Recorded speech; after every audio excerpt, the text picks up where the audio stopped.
नमस्कार. नाशिक जिल्ह्याचे सर्व मतदारांना माझी सूचना आहे, विनंती आहे की आता SIR मध्ये शेवटचे एक आठवडा शिल्लक आहे. अनकलेक्टेबल म्हणजे जो मतदार यांच्या एन्युमरेशन फॉर्म्स त्या सर्व लोकांना मिळालेली नाही, आपले BLOsला प्राप्त झाली नाही. त्यांनी 3 वेळा त्यांचे जो रजिस्टर्ड ॲड्रेस आहे त्या ठिकाणी भेट दिला, त्या परिसरमध्ये कॅम्प्स 3 वेळा लावले, परंतु त्या मतदार म्हणजे त्यांच्यापर्यंत आले नाही या ते मतदारपर्यंत पोहोचू शकले नाही.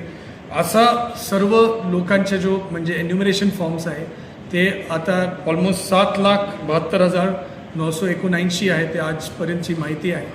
याच्यामध्ये माझी सर्वांना विनंती आहे की आपण आपले BLOsशी संपर्क साधावा.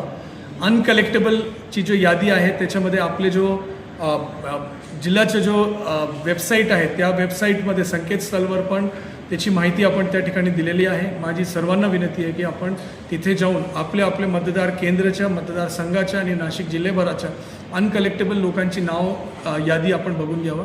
अनकलेक्टेबल होण्याचे 4 कारण असू शकते. एक आहे की ते मतदार ॲब्सेंट होता म्हणजे ते तिथे नाही मिळाला.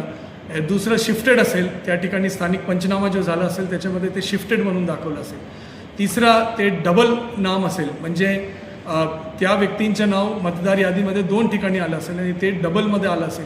आणि चौथा जो विषय आहे ते डिसीज्ड असेल म्हणजे त्यांची मृत्यू झालेली असेल. तो ASDD ही यादी आहे. तर माझी आपल्याला विनंती आहे की नाशिक जिल्ह्याचा जो संकेतस्थळ आहे नाशिक.nic.in त्याच्यामध्ये आहे उपलब्ध.